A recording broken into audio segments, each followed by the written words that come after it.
Sagalee qeerrooti. Sagaleen qeerroo torbaanitti guyyaa sadii diddaa uummata Oromoo fi saboota cunqurfamoo impaayera biyyattiin mara akkasumas shira mootummaa abbaa irree wayyaanee kan gabaasu. Kun sagalee qeerrooti.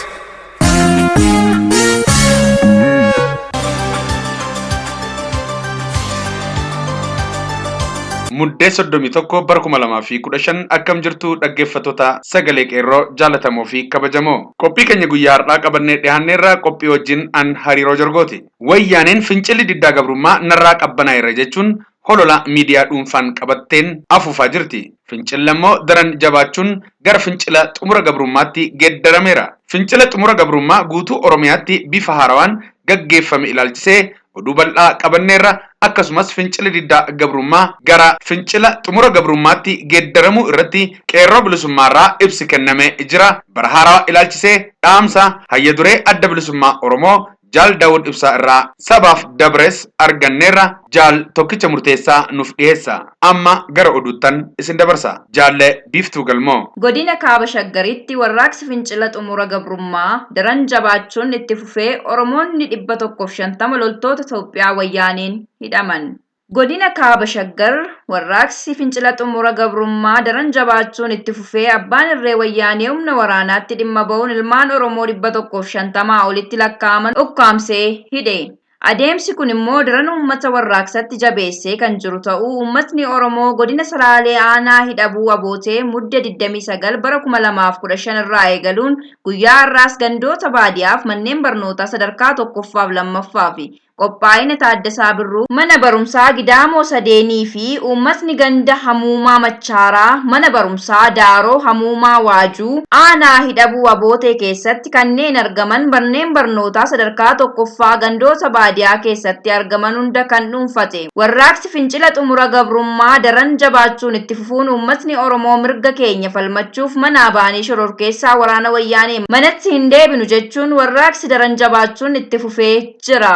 Ilmaan Oromoo 150 humna waraanaan ukkaanfamuun hidhaman keessaa namoota muraasa maqaan nu qaqqabee jiru keessatti kan argaman Barataa Tolosaa Dabalaa, Barataa Girmaa Zawudee, Barataa Shallamaa Girmaa, Barataa Zarihuun Kabbadaa, Barataa Mulgeetaa Admaasuu, Barataa Dajanee Baruudaa, Barataa Taayyee Fayyee, Barataa Tolosaa, Barataa Abarraa Mul'ataa, Barataa Abarraa Girmaa, Barataa Haayiluu Shonkoruu, Barataa Barraa Kaagurmuu, Obbo Indaalee Miidhagsaa Qotee Bulaa, Obbo Tasfaayee Qotee Bulaan kanneen keessatti argaman. Ilmaan Oromoo gaaffii mirga karaa nagaaf diimokiraasii waan gaafatan qofaaf humna waraanaan ukkaanfamuun hidhaatti darbamuun dararamaa jiraachuun ibsamee jira.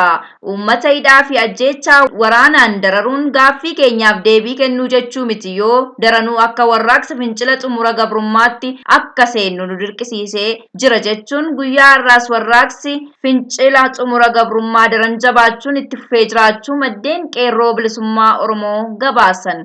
Godina Horroo Guduruu Wallaggaa aanaa Amuruutti warraaqsi fincila xumura gabrummaan daran jabaachuun itti fufee. Ajjeechaan julmaa fi hidhaa fi waraanni nurratti labsame kaafamee hanga gaaffii mirga abbaa biyyummaaf maastar pilaaniin Finfinnee fi labsiin magaalota Oromiyaa labsiin haqamutti warraaqsarraa takkaa duubatti hin deebinu jechuun uummatni Oromoo Horroo Guduruu aanaa Amuruu warraaqsa finiinsaa oolan. Haaluma wal fakkaatu dheengadda aanaa Guduruu magaalaa Gabatee keessatti warraaqsi fincila xumura gabrummaa jabaachuun kan itti fufe yeroo ta'u humni waraana uummata zulmaan hidhuuf ukkaamsee gara dabarsuu fi ajjeechaa yakka waraana uummata siviilii irratti fudhatamuu jabeessuun itti fufuun uummatni Oromoo magaalaa Kombolchaa, magaalaa Fincaa'aaf magaalaa Sulula Fincaa'aa bakka warshaa sukkaara Fincaa'aatti humni waraana ittisa biyyaa uummata irra qubsiifamee halkanii guyyaa uummata dararaa jiraachuun gabaafamee jira.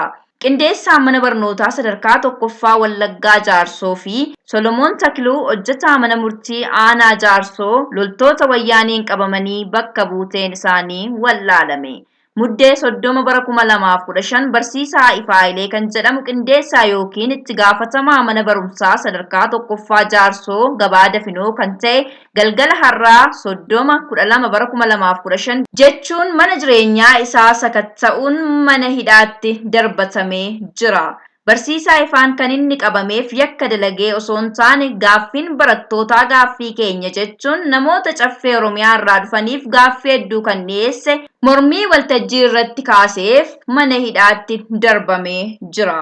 Kana malees Solomoon Takluu kan jedhamu hojjetaa mana murtii aanaa Jaarsoo kan ta'e guyyaa kaleessaa sa'a 11 walakkaa irratti qabamee kan ture guyyaa irraa eessa akka isaan buusan hin beekamne. Dabalataanis qeerroon aanaa Jaarsoo ganda Adaa Gorbaaf ganda Odaa Qaanqaa torbee darbe keessa godoo shanee naannoo sanii gubuun bakka teessoo wayyaanee dhorkanii jiru. Wallagga Lixaa Jaarsoo keessatti daldaltoota nagada isaanii guutummaatti cufsiisuun kaabinoonni wayyaanee walga'ii uummata yaaman irratti salphatan. Wallagga Lixaa magaalaa Jaarsoo keessatti mootummaan wayyaanee uummata daldaltoota ta'an hunda isaanii kan manneen nagada isaanii cufsiisuun hojii malee dirqamaan walga'ii jedhee yaasaa oole. Uummanni Oromoo dirqiin walga'ii yaases yaada mormii kanneen dhiyeessaa oolan. Maaliif ilmaan keenya gaaffii seeraan gaafateef deebiin isaa rasaasa ta'a? Mootummaan gibira humnaa olii nutti maaliif ramada? Maastar pilaaniif labsii magaalota Oromiyaa uummanniif ilmaan keenya lubbuu isaa, dhiiga isaa, lafee isaa itti dabarse nuun ta'u. Kana caalaa akkamiin morma uummanni jechuun gaaffii hedduudhaan jala deemtota wayyaanee mataa dhukkubsaa oolan. Boris itti fufa jechaa jiru warri wayyaanotaa. Oduu biraan Godina Horroo Guduruu Wallaggaa magaalaa Obaaraa keessatti diddaan jabaatee itti fufee jira. Godina Horroo Guduruu Wallaggaa magaalaa Obaaraa keessatti jabaatee itti fufee akka jiru maddeen keenya gabaasaniiru. Akkasumas barattoonni mana barumsaa sadarkaa tokkoffaaf qophaa'inaa Amuruu ganama irraa jalqabuun mormii isaanii dhageessaa oolaniiru. Mormii guyyaa irraa geggeeffame irratti goototni barattoota Oromoo manneen barumsaa sadarkaa tokkoffaaf qophaa'ina Amuruu karaa guddaa gara magaalattii seensisu cufuun balaaleffannaa jechaa gara handhuura magaalattiitti kan dhufan yommuu ta'u, poolisoonni wayyaanee barattoota irratti reebicha gara jabeenyaa kan raawwatan ta'uun isaanii maddeen keenya gabaasaniiru. Humnoonni tikaa wayyaanee aara ija boosisu uummataaf barattoota irratti dhukaasuun barattoota hedduu kan reeban yommuu ta'u, barattoota hedduu hammi isaanii hin beekamnes hidhuun reebaa akka jiran beekameera. Yeroo barattootni Oromoof sabni Oromoo fincila diddaa garbummaa cimsee geggeessaa jiru kanatti bulchiinsi magaalittii qabsoo Oromoo dhaamsuuf guyyaa guyyaan walga'ii jechuun uummata yaamaa kan jiru yommuu ta'u, uummatni Oromoo magaalattii naannawaa ishees walga'ii nuffisiisaa wayyaanee lagachuun diddaa isaanii agarsiisaa akka jiran maddeen gabaasaniiru. Hawaasni Oromoo magaalattii faana Amuruu keessa jiran qabsoo keenya bilisummaan alatti humni dhaabu danda'u hin jiru jechuun qabsoo isaanii cimsanii itti fufuuf keessa keessaan marii guddaa geggeessaa akka jiran maddeen keenya nuuf dhaamaniiru. Fincila diddaa garbummaa kaleessa lixa Wallaggaa Oonaa Ganjiitti dho'een namoota humna waraanaa wayyaaneen butaman bakka buuteen isaanii dhabame diddaan uummataa gaaffii karaa nagaatiin gaafatamaa jiruuf mootummaan wayyaaneedhaa fi ajjeechaa jabeessee jiraatuun waan beekamaa ta'ullee kana keessa darbuun dargaggoonii fi uummanni Oromoo harka qullaa mootummaa abbaa irree dura dhaabbatanii falmaa isaanii itti fufanii jiru. Yeroon kun gara xumura gabrummaa ofirraa kaasuu ta'uunis waanuma ifaadha. Wallagga Lixaa Oonaa Ganjiitti fincila kaleessa muddee 29/2015 ka'een miidhaa gurguddaan qonnaan bulaa fi barataa fi hojjetaa irra ga'ee jira. Kaleessa namootiin hedduun bakka buuteen isaanii dhabamee eessatti akka geeffamaniif bakki isaan buusan dhabamee jiru liistii isaanii armaan gadiitti tarreessinee jirra. Iddoo isaa Baandii qonnaan bulaa, Immiruu Kumarraa qonnaan bulaa, Waaqtolaa Tufaa qonnaan bulaa, Rattaa Maammoo qonnaan bulaa, Garramuu Fiqaaduu qonnaan bulaa, Iddoo Fiqaaduu qonnaan bulaa, Eebbaa Tarreessaa kan jedhaman isaan kunneen qonnaan bulaa humna waraana wayyaaneen butamanii magaalaa Ganjii irraa gara dhabamsiisan yommuu ta'u, isaan kanaa gadi ammoo Abbaa Alangaa namni 3 bakka buuteen isaanii dhabamee jira. Abbaa Alangaa Tashoomee, Abbaa Alangaa Caalchisaa, Abbaa Alangaa Eebbisee Geetaawun isaan kun abbootii alangaa dhabamanidha. Kanatti fufuun barattoonni dhabaman jiran hanga ammaatti Yoonaas Alamuu kutaa 11ffaa, Geetinnet Gurmeessaa kutaa 11ffaa, Hordofaa Biraanuu kanneen jedhaman walumaa galatti kaleessa fincila diddaa garbummaa dhi'a Wallaggaa Oonaa Ganjiitti ka'een humna waraana wayyaaneen butamanii dhabamaniiru. Oduun keenya sagalee qeerroo guyyaa irraa kanuma. Qophiittaan waliin turtii gaarii.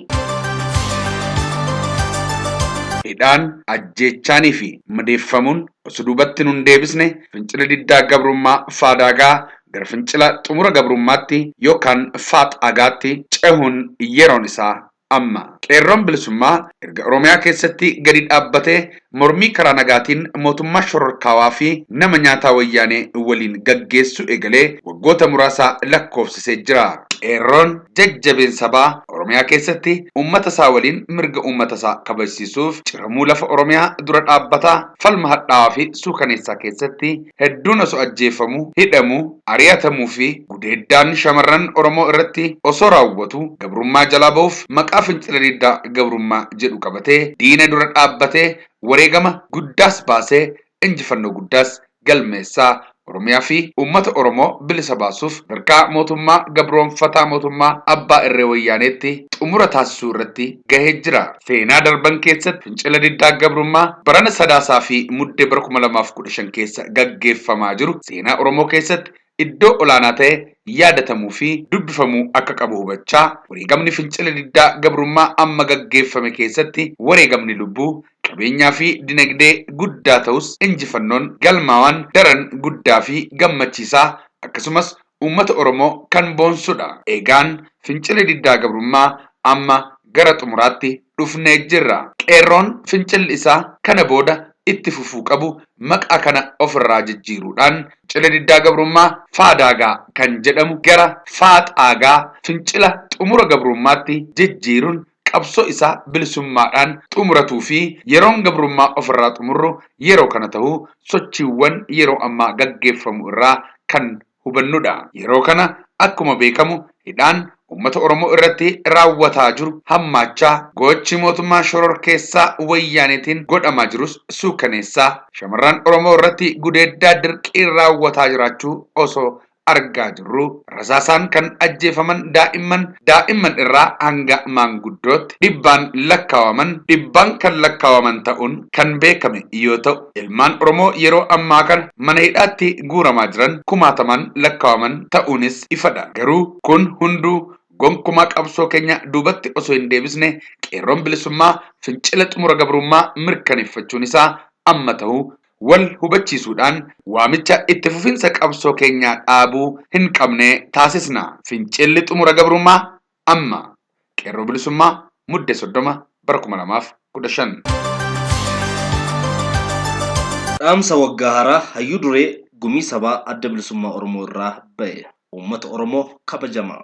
Waraana bilisummaa Oromoo miseensota adda bilisummaa Oromoo biyya keessaa fi alaa akkasumas uummata cunqurfamoo Itoophiyaa keessa jirtan maraaf baga waggaa haaraa 2016 geessan jecha waggaan haaraa kunis kan bilisummaa fi nagaa itti argannu hunda keenyaaf akka nuuf ta'u hawwii qabu ibsa. Nagaatti aansuun lammiilee Oromoo mirga uummata isaaniif jecha falma karaa nagaa hiriira adeemsisaniin mootummaa shororkeessaan garaa laafina malee ajjeefamanii lubbuun isaanii bakka bu'aa hin qabne wareeganiif adda bilisummaa Oromoo tarree wareegamtoota kabaja olaanaa qabaniitti kan galmaawan. Kanaaf gaddi itti dhaga'amu olaanaa ta'uu fi wareegama isaanitti firii gochuuf falma hadhaawaa kana hanga bilisummaan mirkanaa'u kan itti fufu ta'uu mirkaneessa. Kanneen haqa uummata isaanii kabachiisuuf jecha gaaffii mirgaa kaasuu isaanii qofaaf barataa, hojjetaa fi qotee bulaa Oromoo magaalaa fi baadiyyaa irraa mana hidhaa fi suukanneessaa keessatti dhamaafamaa jiran hundaaf adda bilisummaa Oromoon kabaja qabuuf ibsataa onnee Oromootaa hunda keessatti guyyuu kan yaadataman ta'uu hubata. Ilmaan Oromoo biyya abbaa isaanii irratti qe'ee dhalootaan irraa jiraatan irraa humnaan buqqifamuun jireenya dhala namaaf hin malle keessatti gatamanii jiran hunda miidhaan irra gahaa jiru hundi sababa sabummaa isaaniin ta'uu hubachiisa. Rakkoon irra gahaa jiru kan Oromoo hunda ta'uu yaadachiisuu barbaada. Furmaanni rakkoolee kanneen hundaas falma kana finiinsuun bilisummaa ofii qabsoon gonfachuu qofa ta'uu kana waliin hubachiisuu fedha. Yaa uummata Oromoo, waggaan umataa jiru waggaa yeroo hundaan olitti eenyummaa Oromoo dhabamsiisuuf shira mootummaan wayyaanee shira dura dhaabbatuuf wareegamni olaanaa itti kaffalamedha. Falma uummanni Oromoo daangaa Sudaan irraa hanga Somaaleetti, kaaba Imbaayireetti irraa hanga daangaa Keeniyaatti adeemsifamee fi uummata Oromoo hunda hirmaachise ta'uun sadarkaa guddina qabsoo bilisummaa Oromoo irra gahee kan firaa fi diina hubachiise uummata Oromoo tokkoomsee kanneen mooraa diinaa keessatti hiriiranii turanillee gara mooraa qabsootti deebisuun uummata isaanii cinaa akka dhaabbataniif dirqee waan ta'eef seenaa keessatti bakka guddaa qaba. hubannaa fi dammaqinsi qaroominaa fi bilchinni uummatni Oromoo fincila gaggeessu keessatti agarsiise kan seenaa Itoophiyaa keessatti mul'atee hin beekne kan boonsuu fi egeree Oromoo dukkana keessaa ifatti baasedha. Kunis firii falmaa hadhaawaa uummanni Oromoo adda bilisummaa Oromoo fi waraana bilisummaa Oromoo godhanii ta'uu kan haalu jira jennee hin amannu. Waggaan haaraa wayita seenu kan fuula duraa karoorfatuuf kan darbe ilaallachuun waan barame ta'uu irraa haala siyaasaa biyyattii, haala diinagdee fi hawaasummaa irratti dhugaa mul'ataa fi qabatamaa jiru wal yaadachiisuun barbaachisaa ta'a. Gareeleen seenaa darbe hin kaasinaa, hin raanfadhaa jechuun miidhaan uummata keenya irra gahee dhokatee akka hafu barbaadan akka jiran beekamaadha. Haa ta'u malee kan darbe kaasan malee kan keessa jiran hubachuu fi fuula dura ofii beekuun ulfaataa waan ta'uuf qabxiilee garii kaasuun dirqii ta'a. Hundeen rakkoo uummatoota Itoophiyaa rakkoo siyaasa dhuma jaarraa 19ffaa irraa eegalee gangalataa dhufe ta'uu haaluun hin danda'amu. Sirni jaarraa kana irraa jalqabee Itoophiyaa irratti diriirfame sabaa fi sablammoota biyyattii kan biyya isaanii weerare qabatuun mirga isaanii ol aanaa sarbee moggeessee fi sabummaan xiqqeesse cunqursaa siyaasaa fi saamicha diinagdee kan tarkaanfachiisu ta'uu irraa biyyattii nagaa fi tasgabbii dhorkate. Mirgi eenyummaa sarbamee dhimma biyyaa fi mataa irratti murteessaa ta'uu hanqatu mirga dhablummaan ajajamaa ta'anii jiraatuuf dirqamuun hundee rakkoo siyaasaa Itoophiyaati. Haa ta'u malee ummatootni Itoophiyaa sirnoota humnaan irratti of roomsuun isaan bitaa turanii fi jiran kanneeniif yeroon itti jilbeenfatanii bulan akka hin turre irra deebiin yaadachiisuu barbaachisa. Yeroo adda addaatti bakkoota garaagaraatti qabsoo hadhaawaa gochaa diddaa isaanii agarsiisaa turan. Bittootni Itoophiyaa kan ofittummaan jaaman dantaa biyyaa fi ummatoota irraa kan garee fi dhuunfaaf dursa kennan sirna dimokiraatawaa dhugoomsuu irraa abbaa irrummaa dagaagsan waan ta'aniif qabsoon waggoota dheeraa mirga abbaa biyyummaa, walqixxummaa, bilisummaa fi dimokiraasii argamsiisuuf eegalame har'as itti fufee jira. Kana irraa waggoota 24 darbaniif falman ummatootni Itoophiyaa mootummaa TPLF yookaan EPRDF ofirraa darbuuf adeemsisan kan wareegama hedduu baasisedha. Addatti ammoo mootummaan kun ummata Oromoo irratti xiyyeeffatuun lolli irratti bane murna hawaasa Oromoo hunda kan dabalatee fi wareegama qaalii baasisedha. Mootummaan murna bicuu Itoophiyaa irratti of roomsee jiru kun yeroo ammaa kana waan hundaa dhuunfatuu fi to'atuun cunqursaa isaa itti fufuuf murteeffatee jira. Kana irraa har'a mootummaa fi paartii ummatootaan filamee jira jedhee of himuu gidduu garaagarummaan jiraatee hin beeku. Qondaaltota, ajajootaa fi dabballoonni hundi sirnicha irraa bu'aa guddaa waan argataniif imaammata paartii aangoo irra jiru gara laafina malee humnaan hojii irra oolchuu irratti argamu. Humni waraanaa, humni tikaa, poolisni federaalaa fi bulchiinsa naannolee, hidhattootni gandaa fi humnootiin maqaa adda addaan ijaaraman hundi kan sirna kana tiksuuf ijaaraman ta'uu tarkaanfii suukanneessaa isaan ummatoota irratti fudhataa jiran bareechee hubachiisa. Waan ta'eef bittootni Itoophiyaa hundi kan aangootti dhufanii fi aangoo irraa jiraatan humnaan waan ta'eef ummatootni Itoophiyaa falma bifa hundaa itti jiran jabeessuun sirna bittaa abbaa irree kanatti xumura itti gochuun alatti furmaanni biroo tokko illee hin jiru. Adda bilisummaa Oromoo kana irraa deddeebiin hubachiisuu itti jira. Kana tolchanii hubatan malee furmaatatti siiquun rakkisaa ta'a. Mootummaan wayyaanee yookaan Ihaadig guyyaa aangoo siyaasa Itoophiyaa dhuunfatee eegalee humna kijibaa fi waadaa hin guutamneen ummatoota goomsaa bittaa isaa hanga har'aa dheereffachuu yeroo of duuba deebi'anii ilaalan hedduu nama gaabbisiisa. Mootummaa misoomaa of moggaasee guddina galmeessuu isaa kan guyyuu himatu kun ummatoota Itoophiyaa beelaa baasee guyyaatti marroo 3 akka sooratan dandeessisa jechuun dhaadataa ture. Irra deddeebiin miiliyoonota beelessee deeggartoota isaa qubaan lakkaa'aman duuromsuun miiliyoonota hedduu hiyyoomsuun farra ummatootaa ta'uu ummata caalaatti kan beelessuu fi hiyyoomsu ta'uu mirkaneessee jira. Saamicha lafaa fi qabeenya daangaa darbeen akkasumas daldala garee mootummaatiin dhuunfatameen ummatootni Itoophiyaa sadarkaa hiyyummaa laafaatti keessaa bahuu hin dandeenye keessa seenanii jiran. Saaminsa daangaa hin qabne kanaan caalaatti kan miidhamaa jiru ammoo ummata Oromoo lafa abbaa isaa irraa buqqifamaa jiru akka ta'e hin falmisiisu. Kanatti dabales uummata Oromoo aangoo siyaasaa fi diinagdee fi akkasumas misooma irraa fageessanii ta'e jedhamee beelessuuf shira hojjetamuun miiliyoonotaan beelaaf saaxilamee daa'imman maanguddoo fi hawwan miidhamaa akka jiran mootummaan kun dhoksuuf yaalu illee addunyaan argee ifa baasuun gochaa mootummaa kana saaxileera. Kana irraa kan hubatamu daandiin mootummaan Itoophiyaa hordofaa jiru kan wayyaba uummatoota Itoophiyaa hiyyoomsee murna bicuurra guddaan saba tokko keessaa ba'ee duuromsu uummatoota cunqurfamoo beelessuun deeggartoota sirnichaa qoobsudha. Waan ta'eef rakkoo gama diinagdeen mul'atu kanaafis furmaanni sirna nama nyaataa kana qabsoon ofirraa qaarisuu qofa. Tajaajila fayyaa gahaa argachuu dhabuun barnoota qulqulluu fi sadarkaa isaa eeggate barattootaan gahuu hanqachuun malaammaltummaan olii hanga gadiitti babal'achuun jiruu dhablummaan heddummachuun nagaan bahanii nagaan galuu dhabuun rakkinoota hawaasummaa kan uummatoota Itoophiyaa hudhee qabee jirudha.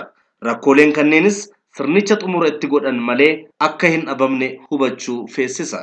Adda bilisummaa Oromoon rakkoo uummatoota Itoophiyaa waliigala addatti ammoo kan uummata Oromoo akka furmaata argatuuf qabsoo waggoota dheeraaf adeemsifameen mirgoota argamsiisee qabaatullee gahaa waan hin ta'iniif qabsoo bilisummaa itti jiru jabeessee itti fufee argama. Akeeka ittiin ijaaramee fi kaayyoo ittiin durfamu bakkaan gahuufis uummata Oromoo barsiisuu, dammaqsuu fi ijaaruutti dabalee qabsoo bilisummaa Oromoof firoottan argamsiisuu keessatti qoorni gumaachaa turee fi jiru kan hamlachiisuu fi abdachiisudha. Farreen uummata Oromoo qabsoo bilisummaa Oromoo qopheessuuf olola adeemsisan cabsee tokkummaa uummatootaa bilisummaa fi dimokiraasiif ijaaruu danda'uun milkii har'aatti qofa kan murtaa'e osoo hin taane ollummaa fi obbolummaaf akkasumas waliin jireenya fedhii uummatootaa irratti hundaa'ee argamsiisuuf akka bu'uuraatti kan ilaalamudha. Farreen uummata Oromoo qabsoo bilisummaa Oromoo uummata kamiinuu akka hin deeggaramne taasisuuf carraaquu qofa irratti hin dhaabbatan. Mooraan qabsoo bilisummaa Oromoo akka hin tasgabboofne taasisuuf tattaaffiin itti fufinsaan waggoota 24 darban gochaa turanii fi jiran kan laayyootti ilaalamu miti. Adda bilisummaa Oromoon kana hunda irra aanuuf carraaqii godheen mooraan qabsoo bilisummaa Oromoo yeroo kamiyyuu caalaatti akka jabaatu taasisee walitti dhufeenya qabsaa'otaa cimsuu danda'uun kan qabsoo keenya fuula dura tarkaanfachiisedha. Kun amma illee dhawaataan kana caalaa kan irratti hojjetamuu qabu ta'uun ifadha. Kana caalaatti gabbisaa deemuun dirqamni kan adda bilisummaa Oromoo qofa osoo hin taane kan hunda keenyaa ta'uu yaadachiisuu barbaanna. Adda bilisummaa Oromoon mooraa qabsoo tasgabbeessuutti dabalee humna isaa jabeessuuf tarkaanfii bara kanaa fudhataa tureen waraana bilisummaa Oromoo aynaa fi baay'inaan guddisuu danda'uun dhaamsa gammachuu diina rifaasisuu fi uummata keenya gammachiisudha. Tarkaanfii waraanni bilisummaa Oromoo yeroo adda addaatti diinaa fi lukkeelee diinaa irratti fudhataa ture hanga uummatni keenya barbaadu ta'uu hanqatullee kan diinatti mataa dhukkubbii ta'ee fi shororkeesse ta'uun ifadha. Uummatni keenya falma jiidhaa kanaan godhamu caalaatti yoo nutinnise kana caalaa ol guddisuun haala aanjaa kan durii caalaatu diriirfamee jira. Falma uummatni keenya godhaa jiruu fi addatti ammoo falma dargaggoonni Oromoo miiliyoonotaan humna isaanii tokkoomsanii akka shaamaa baqqaa qabsoo itti fufinsaan waggoota 14 darban godhaa bahan keessatti gumaachi adda bilisummaa Oromoo sadarkaa ol aanaa kan qabu ta'ullee murannoo fi bulchinni jaarmayaa dargaggoota qooda daran ol aanaa qabuu fi kan seenaa qabsoo uummata Oromoo keessatti bakka addaa kabajamaa qabu ta'uu adda bilisummaa Oromoo hunda hubachiisuu fedha. Uummatni Oromoo ilmaan isaa qaroo fi gootota kanatti kan boonu qabu ta'uu hubachiisaa qabsoo hadhaawaa bobaa diinaa jala taa'anii qoma isaanii rasaasa diinaaf kennaa jiraniif deeggarsa of qusatnaa hin qabneen akka bira dhaabbattan adda bilisummaa Oromoo gadi jabeessee hubachiisa. Dargaggoonni keenyas jaarmayaa fi muuxannoo qabsoo argattan daran jabeeffachaa sadarkaa olaanaatti akka falma bilisummaaf godhamutti akka ol guddisaa deeman gadi jabeessee hubachiisa. Kanuma waliin diinaa fi farreen jaarmayaa isaanii fi qabsaa'ota qeerroo harka keessa galfachuun facaasuuf tattaaffii irra deddeebiin godhuuf cufaa ta'uudhaan jaarmayaa isaanii akka qaroo ija isaanii akka tikfatan yaadachiisa. Yaa uummata Oromoo, haalli keessa jirtu akkaan ulfaataa ta'u irraa garbummaan haa ga'u jechuun dargaggoo fi barattoota cinaa hiriiruutti dabalee ilmaan keenya dura natti du'uu qaba jechuun wareegamni abbummaa fi haadhummaa raawwataa jirtan galmee seenaa keessatti akka bakkalchaatti ifee bara baraan jiraata. Ilmaan keessan roorroon uummata Oromoo irra gahaa jiru haa dhaabbatu jechuun harka qullaa diina dura dhaabbachuudhaan falman adeemsisaa jiranis akkanuma kan boonsuu fi seenaa keessatti bakka cululuqaa qabudha. Waan ta'eef diddaa kee itti fufi. Tokkummaa kee cimsachuun mormii agarsiisuun diina kee akka jilbeeffachiisuu dandeessu beeki. Seenaa keessatti qawween uummata injifatee waan hin beekneef qabsoo kee jabaadhu itti fufi. Kanneen ollaa kee jiranis tumsa godhachuuf qarummaa fi obsaan irratti hojjedhu. Har'a egereen uummata Oromoo maal akka ta'uu danda'u wallaalaa doofaan iyyuu tilmaamuu hin rakkatu. Kanneen akka abbootii isaanii uummata Oromoo saamaa jiraatu akeeka godhatan akeeka yeroon itti darbe ta'uu beekuu qaban. Uummatni Oromoo cunqursaa fi saaminsi haa ga'u jechuun murteeffatee gootummaa fi murannoon ka'ee humnaan ukkaamsuuf yaaluun egeree ofii dukkaneessuu ta'uu hubachuu qaban. Kanneen dhimmi ilaalu hundis furmaata waaraa fi ijaaraa agarsiisuu irratti akka bobba'an kanneen moggaa dhaabbatanii ilaalanii fi sodaa irraa qabsoo uummata irraa fagaatanis tarkaanfiin kun ijaaraa akka hin ta'in hubachiisuu barbaada. Dhuma irratti waamicha armaan gadii akkan dabarsu naaf hayyama.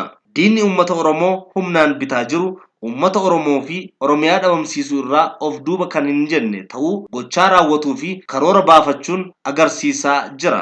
Waan ta'eef miseensonni adda bilisummaa Oromoo biyya keessaa fi alaa marti yeroon ammaa keessa jirru murteessaa ta'uu hubattanii qabsoo bilisummaa Oromoo itti jirtan hifannaa tokko malee dachaan guddisuun bittaa mootummaa farra uummattootaatti xumura akka itti goonu waamicha kiyya dabarsa. Ofii keenya akka shaamaa baqnee dhumnee mirgi uummata keenyaa kabajamuu akka qabu murtii keenya akka ta'u gadi jabeesseen hubachiisa.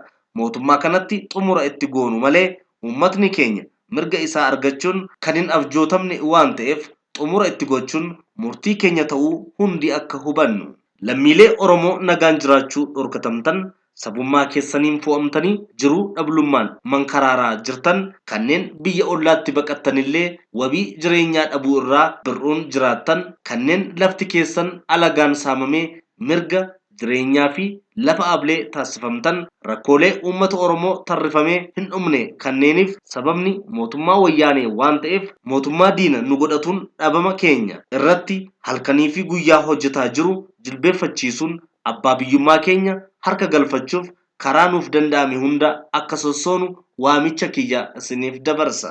Afuurri obbolummaa fi ollummaa saboota cunqurfamoo gidduutti mul'ataa jiru kan jajjabeessuu fi abdachiisudha. Kana caalaatti jabeessanii kan diina waloo sarduun danda'amu tarkaanfiilee qabatamaan mul'atan lafa irratti agarsiisuun waan ta'eef irratti hojjechuun umurii bittaa abbaa irrummaa waliin akka ofirraa jigsinu waamicha kiyya dhiyeessa. Qabsoon uummata cunqurfamaa biroof hirkoo ta'a malee miidhaan irra ga'u waan hin jirreef harka wal qabannee haa kaanu. Mootummaan wayyaanee farra demokraasii fi walqixxummaa ta'uu mootummootni hin hubanne jiru jechuun ulfaataadha. Kanneen kana irraa ilaalcha biraa qaban yoo jiraatan kanneen dantaa walitti hidhatanii fi akeeka fakkaataa waliin qaban qofa. Farra demokraasii ta'uu isaa irra deddeebi'ee ajjechaa suukanneessaa raawwachuun filannoo kijibaa gaggeessaa tureen ukkaamsaa mirga namoomaa fi pireesii irratti adeemsisuun shakkiin alatti mirkaneessee waan jiruuf mootummaa akkanaa cina dhaabbatanii gargaarsa bifa kamiin hiixatuufiin namoomaan alaa fi fakkeenya gaddisiisaa ta'uudha. Waan ta'eef mootummaa wayyaaneef tumsa diinagdees ta'e dippiloomaasii godhaafii jirtan dhaabuun uummatoota mirga isaaniif falman akka gargaartan hiree kanaan ammas hifannoo malee irra deebiin waamicha mootummootaa fi hawaasa addunyaaf dabarsa. Dhuma irrattis barri haaraa bara 2016 bara injifannoo bara himimmaan hawaasaan Oromoo itti qoorsinu bara uummatni Oromoo fi uummatootni Itoophiyaa hundi biyya isaanii keessatti nagaan jiraatan bara nagaa fi milkii argannu akka nuuf ta'u akkasumas bara uummatootni cunqurfamoo Itoophiyaa keessaa marti harqoota gabrummaa irratti fe'amee jiru keessaa bilisa bahan akka ta'u hawwii qabu dabarsa. Injifannoo uummata Oromoof Hayyuu Duree Gumii Sabaa Adda Bilisummaa Oromoo Jaal Daawud Ibsaa. Akka jettu jara saba miitu kanaan maalan jedhaanii midhaan tolee yoo salphachuu baatte jedhi maalan jedhaani akka jettu baayisaa ibsaa muraani maalan jedhaani ajjechaan tolee yoo salphachuu baatte jedhi maalan jedhaani akka jettu jara saba roorriftuuni maalan jedhaani roorroon tolee yoo salphachuu baatte jedhi maalan jedhaani akka jettu jara saba dagugduuni maalan jedhaani daguggaan tolee yoo salphachuu baatte jedhiin yaa qeerrolee qabsoon tolee. Mekae gerarure yon gerare markaba entu gerana kaba mekae tititure yon titite markaba tentu tita naura tentirena gurgura akashe manabra rakane raya bra joror ke situnjara Daa'imaf jaarsaan jennee biyya keenya dararte fala bira maal qabna dididinnee furamna jaleen jaala fiigde kaa sababichisiifte kaa saree yoo rukutanu garaan ishee tasaanaaru saba ishee bitan kunoo gadee garaan ishee naaru Gursummaa eentu fuudhaa digdamaa taanaan malee gabrummaa eentu fedhaa dirqamaa taanaan malee naniin fuudhu gursummaa niitii namaa naniin fedhu gabrummaa gidirsi tulma namaa Tumatumin simida nugisa nubira Gumanyati dirmida golgolesi tudira jadine Dobne chapsina jadu dugukuru dugdako malina lafaka Anbade kalamiko sirramurana jadu pinpine anurako yon anuramu lubunko harra darbu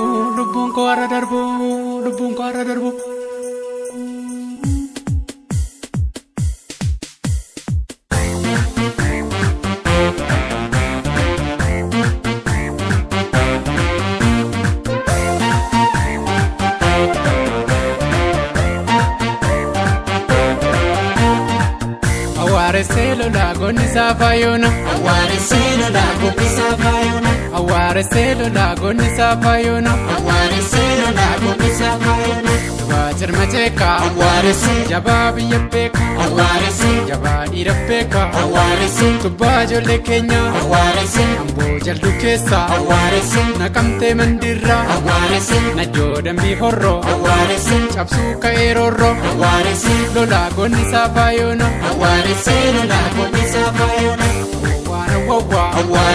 Murayu sabbata Waliso ilurra Arsi bale kubba Uji boranarra Hararge wallorra Jimma matu kubba Garar lola hawa Bilisumma biyya Kanaaf sitti dulla Lola gonnisa fayona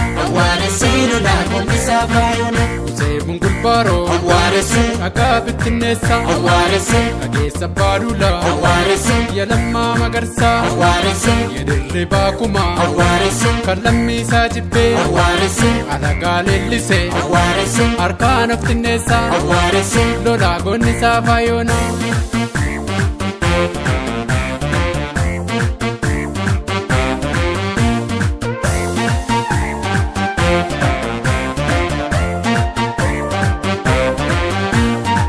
Jetteettinaan erginere Wabo fayyona qeerro Jetteettinaan erginere Wabo fayyona qeerro Sabni koonii jibbee cunqursaa fuufake lafee kooti jedhee si falmate jetteettinaan erginere Wabo fayyona qeerro lubbuusaa dabarse erga sitti hime waan hin taatu dubbii lafaan niftu jetteetti naan ergineere waboo fayyoona qeerroo deebisa boora abbootii irreedha teessoo jalatti eegda raayyaatti isa biyya poolisii oromiyaa saba kee maafittaa jetteetti naan ergineere